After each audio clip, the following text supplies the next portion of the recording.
wabarakatuh. Sampurasun. Patepang deui sareng abdi Akmal Zidan Abdillah di acara Warta Cianjur dina kaping 23 Februari 2021.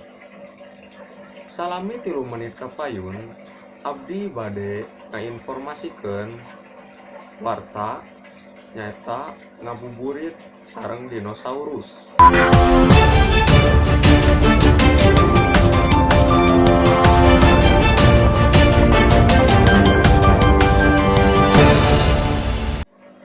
Dino Show salah sahiji tempat pingtonan dinosaurus di Bekasi.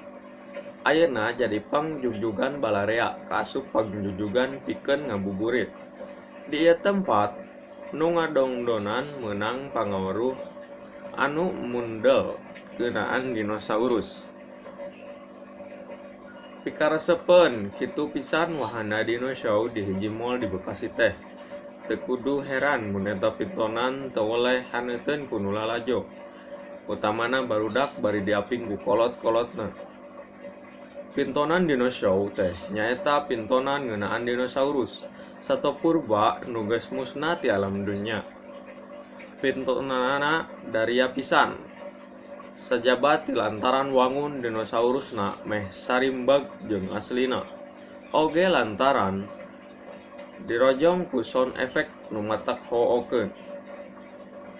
Sally jeung Risma, warga Bekasi ngaku lalajo dinosaurus teh resep kacida. Pangna kitu teh dumeuh dinosaurusna teu beda ti gambaran nu aya dina sawatara film. Atarana bisa seuri, baeud, bunga, sedih, jeung sajabana. Eta sababna mun aya waktu manehna sok ngahaja lalajo bari sakalian ngabuburit. Mun taya harungan mah eta pintonan teh bakal aya di Bekasi tepi ka tanggal 15 Juli nu bakal datang. Kur sakitu warta anu tiasa ku abdi dihaturkeun. Hapunten bilih aya kalepatan. Wassalamualaikum warahmatullahi wabarakatuh. Hurip Sunda.